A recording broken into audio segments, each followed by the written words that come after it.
Welcome, everyone, to another edition of the Scoop Rewind podcast presented by PPG. And we delve back into the 2016-17 back-to-back Stanley Cup championships for the Pittsburgh Penguins.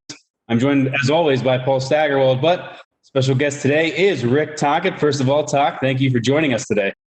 Yeah, miss you guys. I haven't seen you guys in a while. It's nice to rehash the old Penguin days. The glory days. Toc, obviously part of 3 Stanley Cup championships with the team, 2 as an assistant coach, 1 as a player. But we're going to focus on the assistant coachship. And Toc, you were there at the start of that 2015-16 season. Obviously, it wasn't the way the team wanted to kind of get the season going. They really struggled, couldn't find their footing. What do you think was the reason why they kind of stumbled out the gate that year? Yeah, it wasn't like we were playing bad.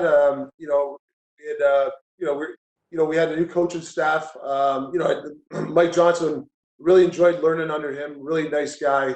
But I think really what turned everything around was a lot of different factors, a few different factors. One was the youth. We started bringing the youth into the lineup. I think that, and obviously, the following year with Mike Sullivan coming aboard, I think those 2 things really had helped. It kind of added a little juice. You could just see when the younger guys started to come filter in.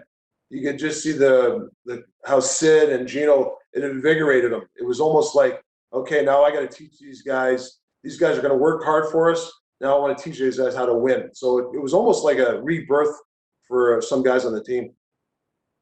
Dickie, I got to ask you, because you had worked with Mike Sullivan in Tampa. The roles were reversed. You were the head coach and he was the assistant, which is amazing. He comes to the Penguins organization and working in Wilkes-Barre. First of all, did you know he was coming prior to the announcement, or maybe more than even a few days before? And when you found out that he got that gig, what did you think of him being in the Penguins organization at that time? Yeah, that summer, Bill Guerin, Fitzgerald, Jason Botterill, Botsy asked me if there's anybody I liked, and I mentioned Mike Sullivan, and they had him on a list. And I reckon, I was part of one of the guys that recommended him, but those guys already had an eye on the street with heartbeat on the street with him. So when he got the job, and obviously, what he did, Wilkes-Barre was dominating. Or they they were 24 or something when he was there. So there was a little bit of history there, and Billy knew him a little bit, Tommy Fitzgerald. So and then with Jimmy Rutherford and Botsy. So so I knew him, and I obviously know him from the Tampa days, like you said, Staggy. He was assistant coach for me. Tough time there. It was a lot of the ownership. We were in a good team, but the one thing Sully, I remember, he said, we got to come every day and coach these guys, regardless of the record, regardless of the obstacles that are presented in front of us. He said, we just got to keep coaching. And I thought that was great advice for me. It was just good advice, because it just made me come to Rick every day thinking that, hey, I had to keep coaching these guys. You can't be poor as and we're not a good team. We don't have this. We don't have that. It was just this Mike Sullivan attitude, deal with what we got, and we'll just move forward with it. So when he came in, I'm curious about this, to coach the Penguins. I know that you were frustrated at that point with how the things were going. As you said, the team wasn't playing badly. It just wasn't playing up to its potential, I would say. And, there were pieces being added, too, by Jim Rutherford. So the team was evolving in any case. But what changed in terms of your role, and how did you feel about the way Mike Sullivan was doing things right out of the gate? Very decisive. You got to remember, Saggy and Sam, you guys know this, like you guys are the stat guys. Like, I think he went 0-4 his first 4 games. There's no unwavering. To be named the interim head coach, to come to coaching that type of talent and go 0-4. Didn't listen to the outside noise. He said, we got to play this certain style. We got to do this. We got to do that. And he never, very unwavering. He didn't waver. Just kept on with the approach. He selling with me and Jock, a lot of autonomy. The one thing he wanted us to do is continue what we're doing, but put little fires out that came. I'm a big believer for assistant coaches, like try to get those little fires out before they get the head coach. I think that's the biggest thing, because if everything the head coach has to deal with everything, that's a lot to deal with. And I think that Jock and myself, Sergei Gonchar, when he came with us later. At the time, Mike Bales, Sauce, the great video coach. I think we all kind of took a part in that, because Sully gave us a lot of autonomy when it came to that sort of stuff. Yeah, it's interesting that you said Sullivan being unwavering, because I remember when I interviewed him, and he was kind of preached that to the team to be unwavering. And I remember asking about the 0-4 start, and He was trying to stay positive, trying to stay even keeled, even in like the post game press conferences, really selling that message. Then they, as you said, Staggy, Jim Rutherford started bringing in guys like Carl Hagelin and Trevor Daley, all these guys that kind of helped change up the guys from Wilkes-Barre. There's a couple games that really stood out to me during the stretch run of the regular season. And Talk, I don't know if you remember these. The one that I thought the team really turned the corner was New Year's Eve in Detroit. And if you recall, the team was down 2-0 after the first period, came back, tied it in the second period. Then we're down 3-2 going into the third. Came back and won the game, and it was their first win in over 2.5 years, or their second win in over 2.5 years when they were down heading into the third period. So I thought that was one of the first turning points. And two others in March. One was the big one I thought was against the New York Rangers when Henrik Lundqvist flipped the net. Everyone remembers him flipping the net. But what happened after that was the Rangers actually scored to go up 1-0, and the Penguins scored 3 goals in a matter of 3 minutes and chased him. And I thought that kind of exercised some demons, but it also, you could see the team kind of starting to come together. Was there any moments that really stood out to you during the regular season, either a game or a moment that made you kind of say, like, all right, they're starting to get this, it's starting to come around? Well, I think for a team-wise, I think you're right. I remember that Detroit game, but just the way every guy approached practice in January and February, you could see the team started to win, started to believe in what we were preaching, and that was big. But to me, and obviously Malkin and Crosby were huge, and Letang, all those guys. But I remember Sid was hurt in December. Things weren't going well. And I forget what game he came back. From the day he came back, I forget, December, whatever the date, I remember that, till the end, we won the Stanley Cup. There was no better player in the league than him. And it was almost like that 40 games. He played a 200-foot game. Gino bought in. Letang was a beast back there. It just seemed like those guys, with the help of the Beninos and all those type of guys, Hornquist, I can name key moments, and we can talk about that later. But I just felt it was almost like Sid saying, hey, enough's enough. Gino said enough's enough. We have good players, great players in this locker room. We should be winning. Let's go. We believe in the coaching staff, and we believe the way we practice and the way the system. And then, so I don't think it was one defining moment, but I do know when Sid came back from being hurt for that one or two games after a 4-game losing streak when Mike Sullivan took over, it was just, to me, the arrow just kept going high. I remember, Sid was really struggling in the first half of that year. I never saw him go through a stretch like that. He was in a fog almost, and he wasn't sure what to do about it. It looked like he was, at a loss. And meantime, Phil Kessel actually played really well early in that season, as I remember. He was actually scoring some big goals and doing a pretty good job. And I'm wondering when the Rick Tocchet being the Phil Kessel whisperer process really started. Was that early in that season, or was it later when Mike Sullivan took over? Listen, there's a lot of people in that room, a lot of egos. There's a lot of, dynamics. Sully had a full plate, and I just had connected with Phil, and, instead of, Sully had to deal with him all the time, every once in a while, Phil pop in the office, grab a coffee, whatever, talk. I try to explain things. He was he's got a good hockey IQ. He complain every once in a while about something, like all us players do. I used to do that, but I think he just needed somebody to listen. And Sully had so much. He had developing a great relationship with Sid and Gino and all these guys. So it just kind of morphed into that. And we used to, Phil was just. He could, Phil trusted me, and I would try to relay some of the messages. Sometimes he didn't agree with them. At the end of the day, he was a big part of the two Stanley Cups. He was a big chunk of what we tried to do, and he scored some. You're right, he scored some big goals for us. You would know what a Stanley Cup champion looks like because you played for one for the Penguins in '92.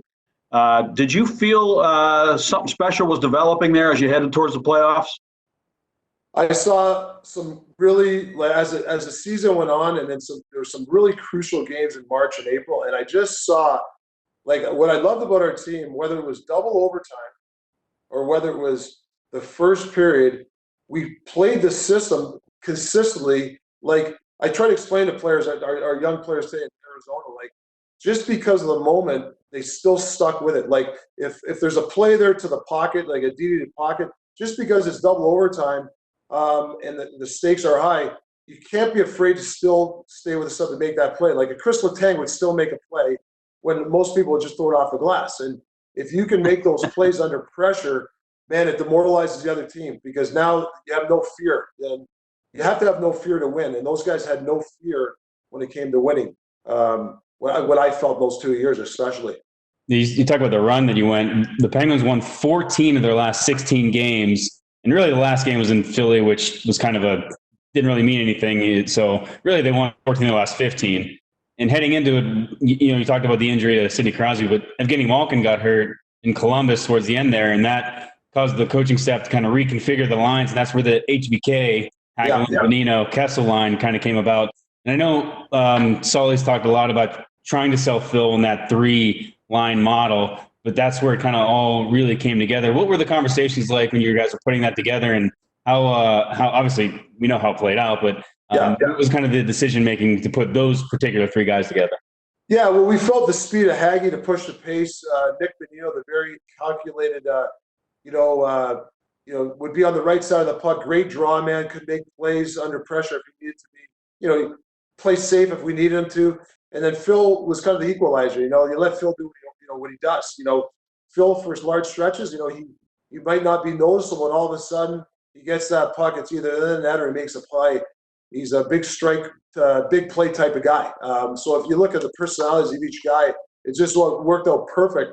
I remember Washington, and they had no answer for that line. They had it. If they loaded up and they tried to shut Crosby down or Malkin, to me they had no defense pair that could shut that line. And if you watch, Phil's line, and Nick and Haggy got the 5th and 6th defenseman in Washington. No disrespect to them, but I think that's what was the key, that they couldn't match up their 5th and 6th against that line and on a consistent basis.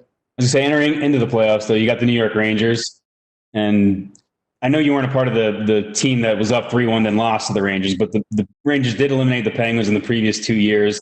Was that almost an important psychological hurdle for the team to get that specific team, particularly even Henrik Lundqvist, who had really in a span of 3 games and over 12 periods gave up 3 goals total, then to get him, and then the way that you guys were able to chase him twice really late in the games. Did the team need to kind of get over that hump psychologically? Yeah, as a coach, we didn't divulge it. We didn't talk about it. And I didn't really feel too much of the Ranger, hex or whatever, but I'm not going to get too much of it. There was some great scouting, and there's some great strategy against Henrik Lundqvist that we adapted. And he's a phenomenal goalie, but I felt that those 2 years or 3 years, we scored a lot of goals on him because of a couple of scouting and some things that the staff and outside our staff, like some of our scouts had mentioned, and I think it helped us. So it just goes to show you a little bit of scouting and a little bit of system stuff can overcome some of those those when teams have your number. And I think that was a key moment, is being able to do a couple of things against Henrik Lundqvist that helped us. Amazing how in the playoffs you have these guys that ride in on white horses and save the day, like Jeff Zatkoff did. And you had seen it. You'd seen it before. I mean, it's almost like, I don't know how to say this, but it's almost like you need those kind of moments to actually sort of build that whole mystique of winning the cup, if you know what I mean. Great point. And you know what? Being a guy that I've played every role, I love these type of guys. I mentioned Zatkoff. I remember every day at practice, this guy would cheer guys on. He'd high five Fleury.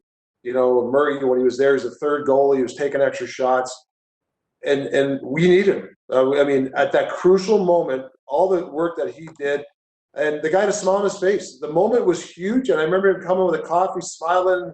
The day wasn't too big for him, so I remember that. And I remember a guy like Ian Cole. He didn't dress that year for, I think it was 18 straight games or something. I remember. And I was just watching Game 6 against Nashville, and there was a 3-minute stretch. I don't think there was a better defenseman play the way he did against those penalty kills against the Nashville. Yeah, there was a 5-on-3 and a 5-on-4 for about 3 minutes, and he was a beast out there. And there's a guy 3 months earlier that didn't play for 18 straight games, and now he's a big part of the Colorado Avalanche. So I have a soft spot for those guys. Even the guys back in the Dave Mikhailix and John Collins when I won the cup. When we needed Mike Needham, those guys. Some of the younger guys wouldn't know who they are nowadays, but those guys came up and gave us some minutes to help us win cups. So I do have a soft spot for those type of guys. Well, some of those guys, the 4th line. Tom Kuhnackel, Eric Fair, Matt Cullen. They had a terrific series against the New York Rangers. I'm sure there's those guys you also have a soft spot for. Yeah, and great guys in the locker room. Listen, it's tough. Sometimes you play in a great team. Sometimes you're not going to play much. Some nights you might get 8 minutes. Some nights you might get 12. And they accepted their role, knew that if they sat there for 5-6 minutes and Sully called their number, what their job was, their task at hand was to do. And they were not a weak link.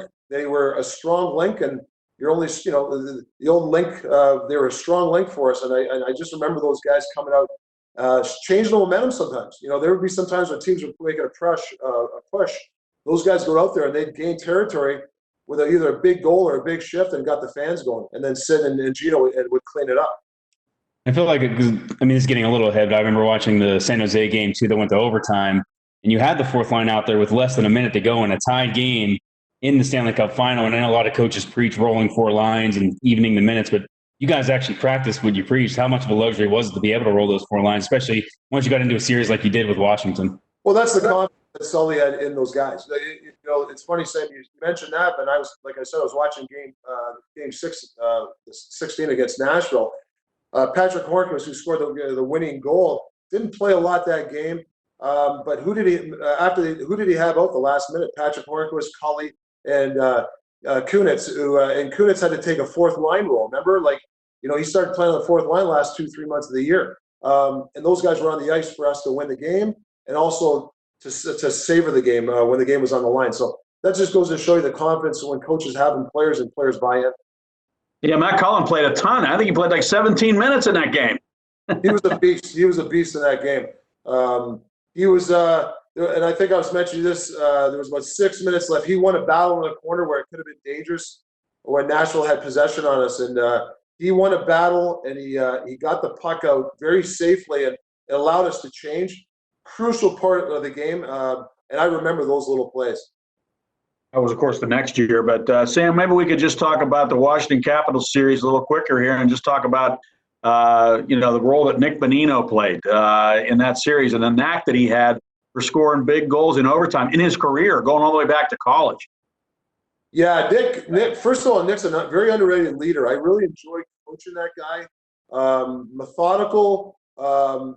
He knew his role. Some nights he'd play 11, 12. Some nights he'd play a little bit more, 17, 18.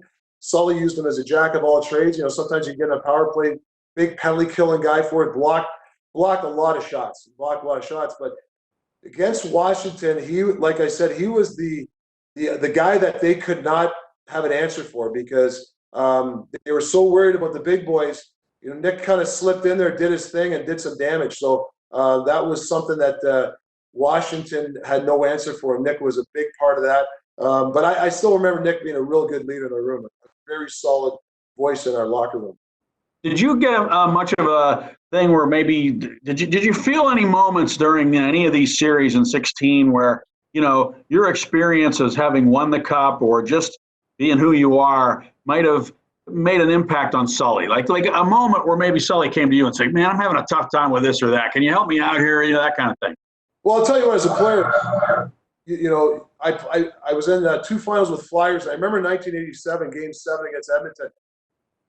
Big, huge game, and I kind of changed my routine. I remember I went to bed real early, and I remember I ordered room service instead of going to dinner with the guys. I did everything, and the moment came big, and I didn't play a good game. Game 7 against Edmonton. I was my nerves, and I remember I learned from in '92 playing Chicago that series. I had a really good series against Chicago because I just did what I did in October. I mean, I know the moment's big, but I didn't switch, and it's the same thing. I think not so much as Sully learned from me, but as a staff, because of the bigger the game, we didn't overcoach. We didn't show more video. We didn't, let's talk to players more. I think we just stayed with what the recipe was, what we did. And I think the players appreciate that because, it's like I always tell like good coaches it's like you're in a plane, there's turbulence on a plane, the cockpit doors open, if you see the pilot nervous, biting his nails, right? If you see the guy nice and calm, reading a paper during the turbulence, what you do, right? So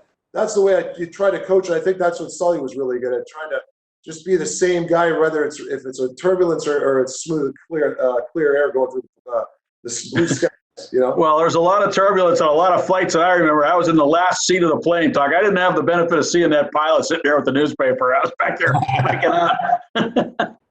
Well, speaking of turbulence, I don't think it gets much more turbulent than when you're trying to close out a series against the President's Trophy winning team, the Washington Capitals, and you've got a 1-goal lead and you take back-to-back delay of game penalties.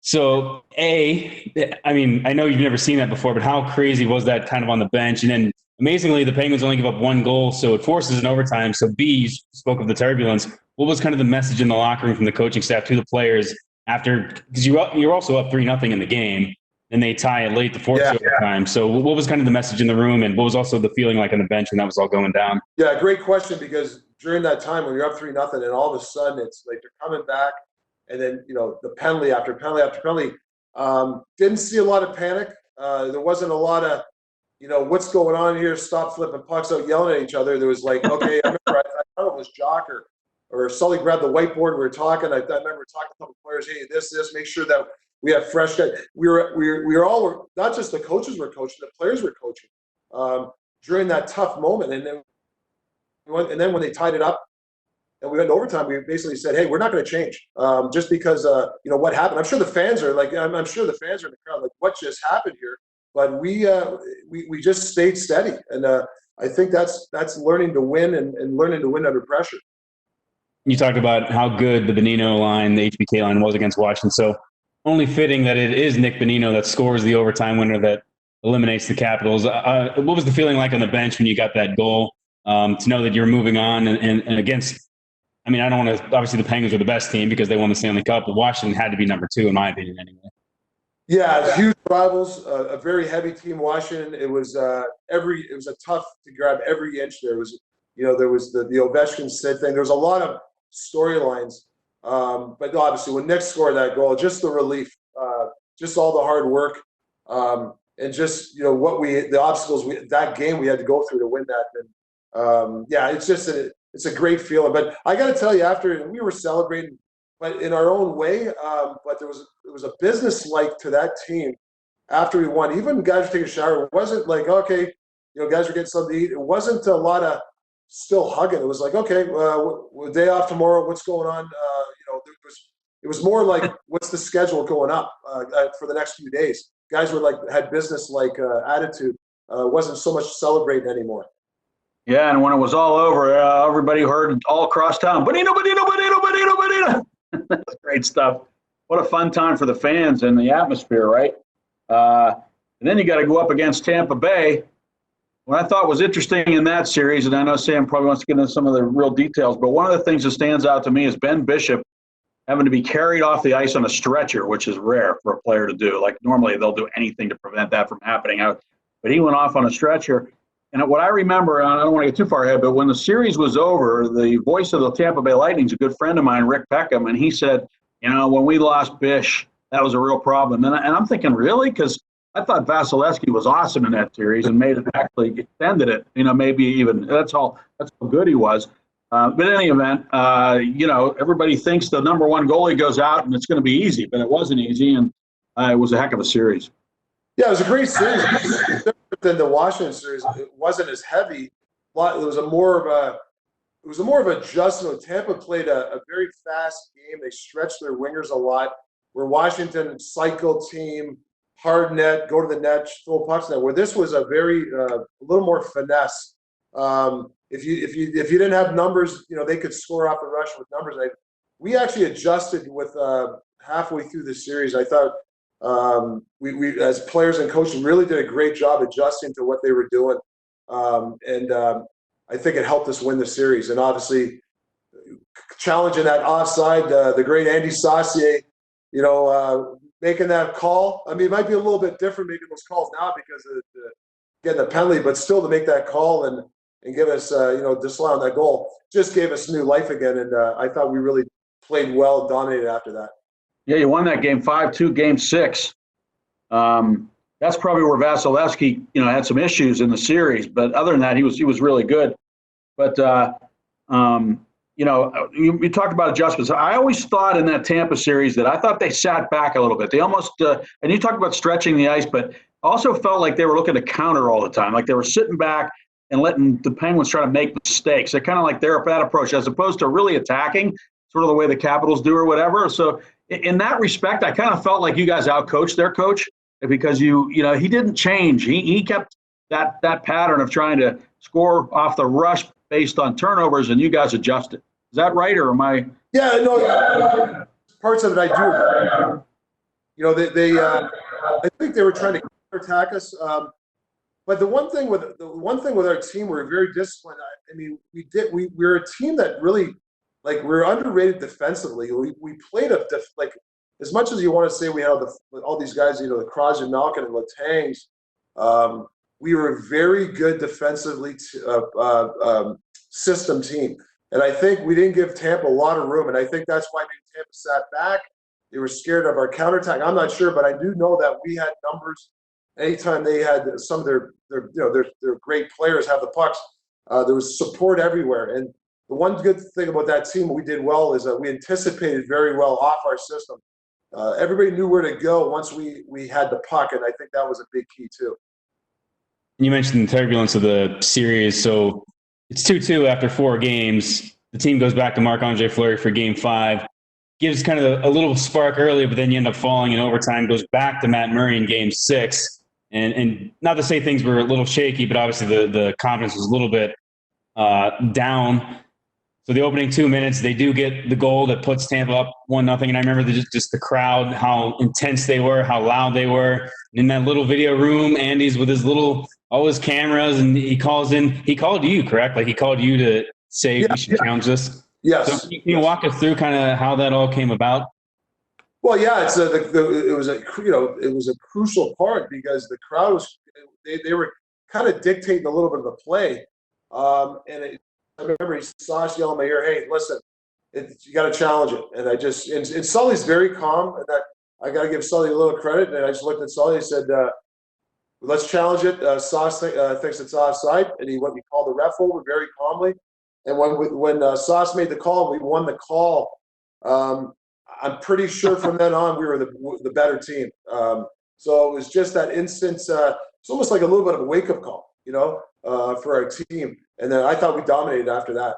So it certainly brought the crowd down. And one of the things too, I remember seeing video of Sullivan on the bench, and as they're reviewing the call, I remember him walking up and down and saying, "Win or lose, we play, just play. Win or lose, just play." So it seemed like the message was there. But actually, we spoke with Tom Kuhnackel and Eric Fair and a couple other guys. They did say that they were almost like the deer in headlights. And then once that call happened, it was kind of like, oh, okay. They relaxed a little bit and then played more to their game. So, and then obviously to come back and win. And then you head to a Game 7, which do or die, anything can go. And all the stars in this. Then Steven Stamkos comes out of basically a couple months not playing to play. You're thinking he's going to be this big hero. You've got Malkin, Crosby, Kucherov, all these big names. And the 24-year-old kid named Brian Rust ends up being your hero. Is that just kind of the way Game 7s go? I mean, the storyline that ended up playing out to be? Yeah, there are stories. There's so many, and you guys are historians when it comes to that. Guys scoring those big goals. Brian Rust, in and out of the lineup throughout the year, playing on the top line, sometimes on the fourth line or whatever. And he was, it was probably his finest game as a Penguin. He was all over the ice. He was pushing the pace, and just goes to show you, regardless of your position in January as a player, if you stick with it, you can be a hero. And he was the hero for the Penguins, and people will always remember Brian Rust's name because of that. So what was your thoughts going in against San Jose? Obviously a bigger team, one that likes to play more of the ground game, if you will, dirty in the corners, cycling, strength, which is pretty much the counter what you guys are with the speed and forcing the play and stuff. So how do you go? What was the strategy going against a team that wants to play a little heavier game? Yeah, there was a couple of things they'd love to do. I mean, one of the best teams at finding the slot, a shot from the point where they have those high tip plays. Excellent. They used to spread the puck a lot. It was an automatic reset right to the other defenseman, then they'd activate their D. They had a bigger team, so they held on to pucks in the corners. So they did that. So we adjusted our game to that. I won't bore the fans with details what we did, but we did a couple of things that really helped turn the series around for us. I don't think as the series went on, they couldn't match our speed. I think our speed took over. And I think, obviously, every guy on our team contributed at one moment. The depth of our team basically won that series. Yeah, especially I look at some of the goals were scored by guys like Ian Cole and Brian Doolin and Ben Lovejoy, Brian Russ, Connor Sheary, an overtime goal. You were getting those contributions from throughout the lineup. And in game 2, there was a play where Tom Kuhnackel actually outskated Brent Burns to a puck that created a chance for Matt Cullen. I remember watching that, and just whatever line the Penguins threw out, just San Jose had no answer for them. Yeah, I marvel at, and that's the thing. You look at the great Brett Burns, and you look at guys like Letang and those guys. Like, they play heavy minutes, and if you keep pushing the pace, even on high level guys. And I remember Tommy pushed the pace on him. I remember he just had a burst of speed, and who knows? Brett Burns was playing a ton, and maybe he was a little tired during that shift, and we got a fresh guy out there, and Tommy Kuhnackel was ready for the challenge. And you're right, that's a big play on a high-level guy. So it just goes to show you that the depth of those certain plays will help you in the long run. I can't think of the series without Game 5. I don't know if you, Stag, have you ever seen anything like that with 25 some odd thousand people outside of the arena shutting down the street? Talk. What was kind of the thought of you? I don't know if you got delayed in traffic. I know some of the guys got delayed getting to the arena and all that stuff. I don't know what that atmosphere was like, or what you felt kind of with that, with all the fans gathering the way it kind of led into that game. Yeah, before you answer that, Talk, before you answer that, I was going to say I went to the game as like a fan. I remember I wasn't sure about driving down because I knew it was going to be crazy down there. So I took the T. I took the mass transit, and so I went down. And when I got down there and saw that scene, it was just unbelievable. It was so cool, and it was such a moment. And you were hoping so much that the Penguins would win the Cup on home ice for the first time. I think we all were. I mean, I don't know if maybe a lot of people were expecting it. I wasn't expecting it because I know how things can go, but I was certainly hoping for it. Yeah, I remember I had to do something for NBC, a quick thing outside, and I went outside there, and it was I get the rink fairly early, so but I saw 1,000 people even though I got there I think about 4 o'clock, 3-4 hours before the game. But when I went outside around 6 o'clock to do some quick hit for media, it was just incredible, and it just listen. I know they're big rivals. My 2 favorite places to play, Philadelphia and Pittsburgh, but to be able to witness the 3 cups and live, fairly about 12 years in Pittsburgh, the fan base from the people I remember going to my local Starbucks and talking hockey with them, or just around the streets, and those are the people outside. I remember seeing some people that hey, I know that guy was at the Giant Eagle the other day. Like, those are the guys that. These moments, you really appreciate for winning for those type of people. So great community, especially in that game. All those people outside. I mean, it was unbelievable. I'm going to give you a little flashback to your career as a player with Philadelphia, Talk. I happened to be in the building that night for Game 6 when you guys beat the Edmonton Oilers and forced a 7th game. Back in Edmonton, and I can remember the looks on the faces of the Oilers that night in the post-game interviews. They couldn't believe that they had to go home and play another game, and to their credit, they figured out a way to win that series, but it was Ronnie Hextall who played an unbelievable game, and in this game, Martin Jones stopped 44 of 46 shots. He basically stole the game for the Sharks, forcing you guys to have to fly all the way back to California. What was that like? Yeah, everything at the kitchen sink at him. Like I said, Staggy, there wasn't devastation. It was okay. Like, hey, we'll see you guys more on the plane. Guys had smiles on the face on the plane. I mean, I love seeing Patrick Hornqvist say, "Hey, good morning, coaches," and he's walking on. And 13 hours later, we just lost a devastating game. That's the attitude of a winner. And the business of going to San Jose. Hey, we had a 4-hour flight. Get your food, get your nutrition in, get some sleep. Let's go at it again. So that's the sort of attitude of those type of players. Make coaches' jobs easier when you have those type of players. And then when you get into Game 6, one of the things that really stood out to me, or still to this day jumps out to me, was you've got the 2-1 lead. You're in the third period. Now, San Jose, their entire championship aspirations comes down to 20 minutes, comes down to a third period. In that entire third period, they had 2 shots on goal. So their entire season's on the line, and all they could get was 2 shots on goal. And I know you guys had shorter shifts and were really, trying to keep the bench fresh and rolling the 4 lines. But what was it that you guys did so well in that third period? I mean, you're talking about a team that's a really good team, obviously the best team in the West. And their entire season's on the line, and all they could muster was 2 shots. I think that spoke more to the Penguins' dominance than anything it's really had to say about San Jose. Yeah, I think as a coach, when you sit behind a bench and you see times in your coaching career, and you see when you look at that's a well-oiled machine.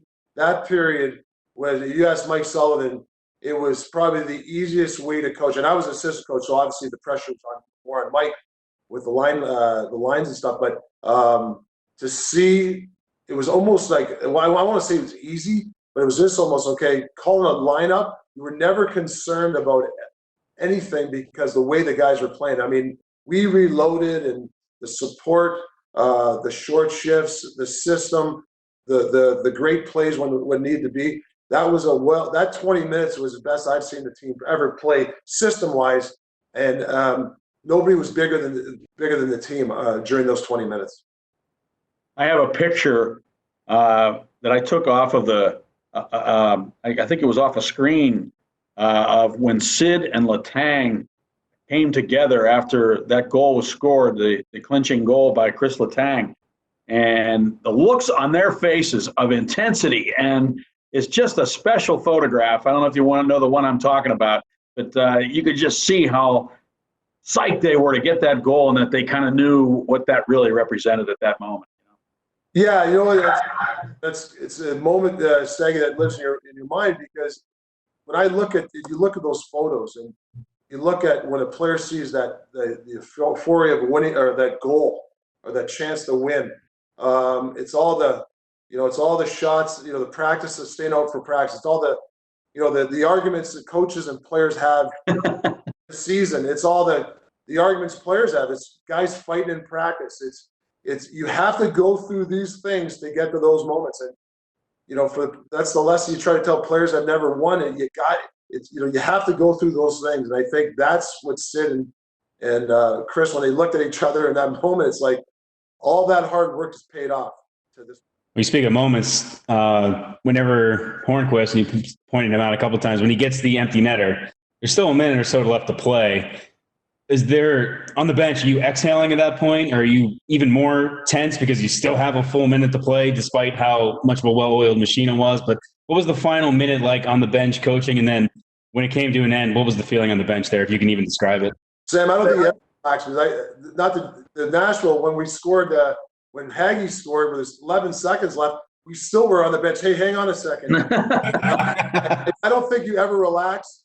But like I said, I mean, obviously there's that quick burst of, oh my God, but then you're back to business again. So we just wanted to make sure everybody, who knew was up, and, we were talking, make sure we have a third man up high, like just all the reinforce the stuff that the players already know. So, but you're still dangerous with a minute left, even though you're up 2 goals. So when the clock is 0, what's going through your mind? Are you thinking, reflecting back on how far this team has come and how much they've accomplished, or what do you think, maybe even personally for your own career? Well, I just think of, where, listen, you do that reflection, like I was out of the game for a while. It wasn't for Mario Lemieux getting me back into coaching. Like I reflect about those things, the people that helped me. And now I've went back to back as assistant coach to a city where I won as a player, being able to coach and be part of that organization, and the way they ran things, you reflect on all that sort of stuff. Sure. It's a quick, snapshot in your head. And those moments still come back today. Like, like I was telling Staggy when I was on the phone with him, I watched Game 6 in Nashville the other day just because of a project. I should probably do that more often, but I was getting goosebumps watching, that third period and reliving it in my mind. It's not serendipitous. You mentioned Mario, bringing you back. Normally, the GM hires the coach, and the coach hires the assistants, and there's this chain of command that takes place. But you were plugged in there, basically by the owner to work with an assistant coach you'd never worked with, but then you end up working with Mike Sullivan. So it was almost like it was meant to be, and you have a chance to go and do it again in a second consecutive season. You talked about Game 6, and what stands out to me about that team in 2017 was that the teams in the league had kind of picked up on what you guys had done the previous year. They had more speed. They were using defensemen more mobile back there. So they took away a lot of the stuff you guys had done the previous year. It wasn't a big surprise anymore. You kind of caught the league off guard in 16. In 17, it looked like you were more of a defensive team, if you will. Like you were more opportunistic. You had Nick Bonino leading the league forwards and block shots, and he was a warrior out there. But I mean, what I think of is the Penguins kind of holding the fort and then striking, and that was kind of your identity. Your identity changed a little bit just from year to year. And it was just as strong an identity, but it was definitely different in my opinion. Yeah, you can't change or play that way if the players don't embrace it, your leadership group. But our leadership was very strong.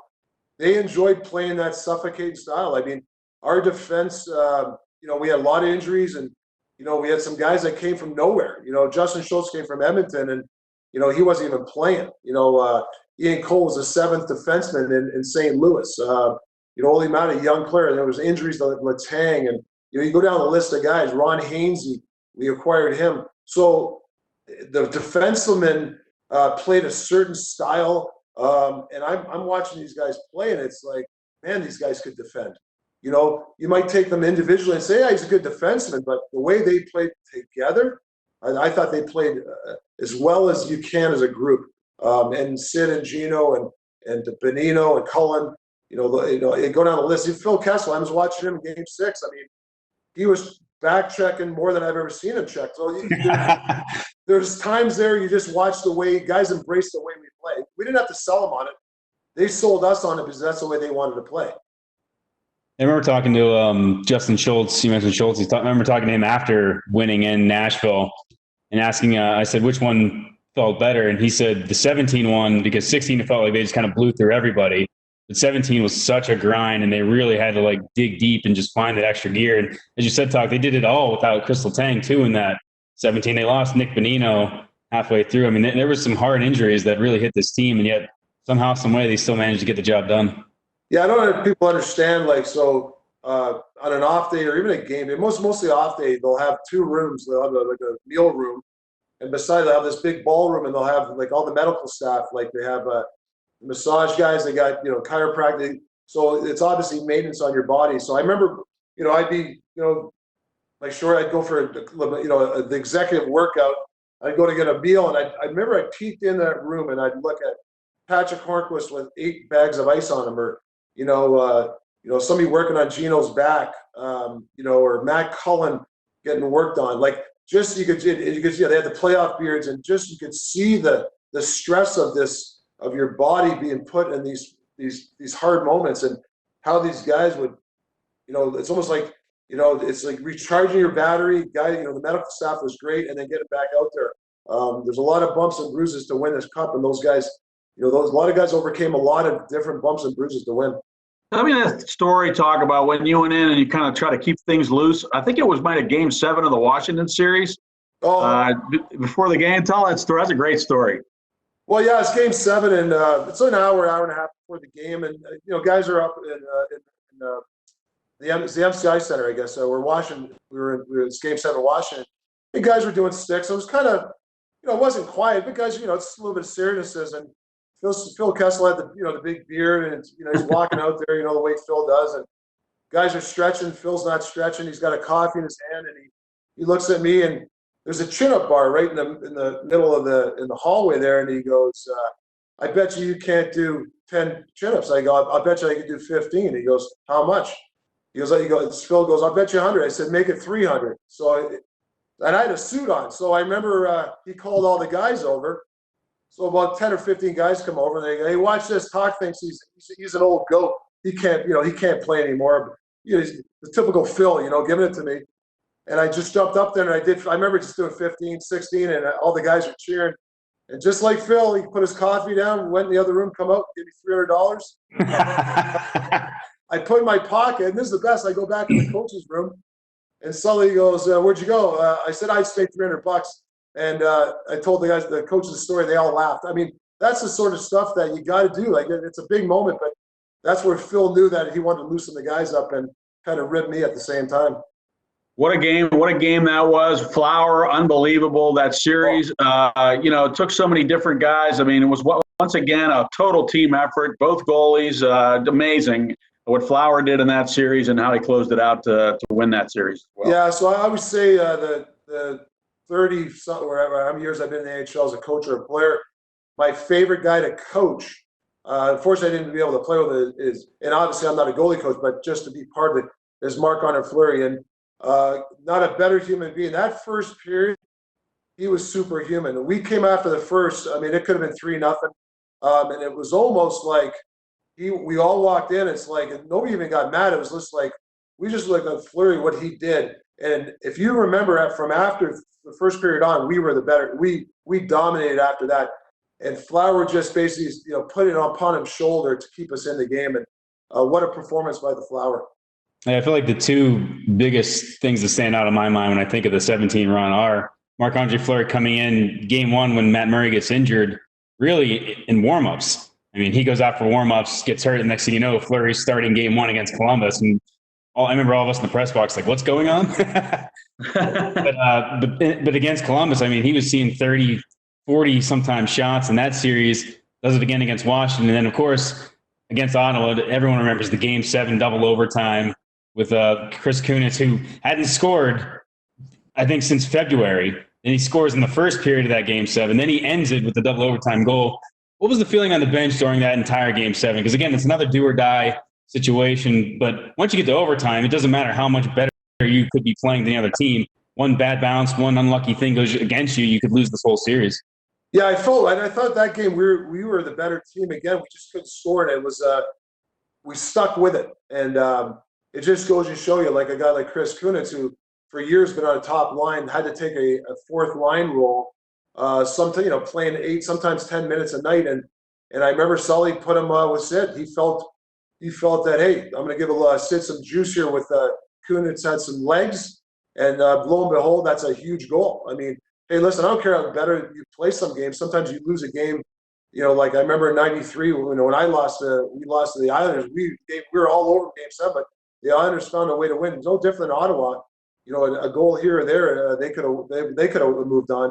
But for Kunitz to score that goal and accept the role that he did, it was big for our team. But I remember the adjustment you made in that series, Doc, was Sully put kind of a grinder on every line. He moved Kunitz up to play with Sid at times, and I think the Senators were maybe playing a physical brand of hockey, and I think he felt like he needed to add some grit on each line. He kind of moved things around to create that dynamic. Am I right on that? That's what I remember. Great point. I remember the whistle in their pocket that series. There was which is fine. I mean, it didn't bother me, but it kind of changed a little bit. The refs were letting everybody play, so I think Sully made the adjustment because of that. We wanted a north-south guy that could hold a puck in a corner that would go to the net, cause some issues, cause some problems, and obviously it worked out for us. So, Talk, we'll wrap up here, but I want to ask you, what is your biggest memory, your takeaway from the series against Nashville? Like, when you look back on that entire 6-game series, what's the one thing that stands out to you? For me, I'd have to say the way I didn't like the way we played early in the series, and it was almost like a light bulb hit our team, and we started to play the Penguin hockey again. So it wasn't exact minute, but I could just tell the temperament of the guys. They weren't happy the way we were playing, even though I think we're up 2-0. Like, we weren't satisfied, and then when Nashville started coming back in the series, you could see there was a little bit of, hey, we got to get back to Penguin hockey. So I think those were it wasn't even a coaching mode. It was more of the players decided themselves, hey, not good enough. Even though we won those 2 games, it was like, hey, we got to get back to playing our style. And in the middle of that Senators series, you switch back to Matt Murray, and he was phenomenal in that series against Nashville. Really good. Wasn't giving up anything. And Pekka Rinne was having issues when he played in Pittsburgh. He was better at home, but not so good on the road. But just to kind of take you through that Nashville series to close it out, obviously It's late in the summer. It's a grind. I can remember being down in Nashville. It's hot down there, and boys just hung in there. And 2 straight years of those long playoff runs, got to take it out of you. I mean, it's just what a difficult task to win back-to-back Stanley Cups. And you were part of a team that had done it in '92, but just think about that whole scenario of having to win the cup 2 years in a row like that.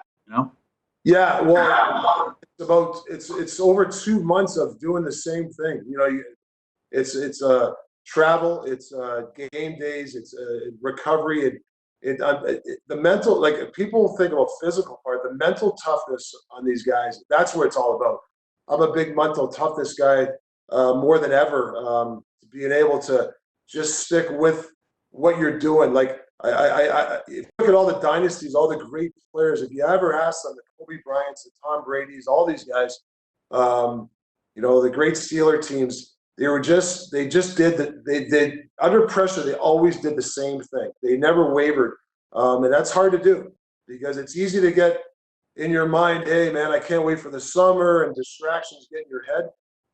The good players, the great players, the great teams don't let distractions get in your head. All right, and we'll wrap it there. So we want to extend a big thank you, obviously, to Rick Tocchet for joining us on the program again today. As always, Paul Steigerwald, myself, Sam Kasan. Also want to thank Ryan Jorgen and Mike Davenport for their help and assistance with this. This has been another edition of the Scoop Podcast Rewind, where we look back at the 2016-17 Stanley Cup Championship presented by PPG.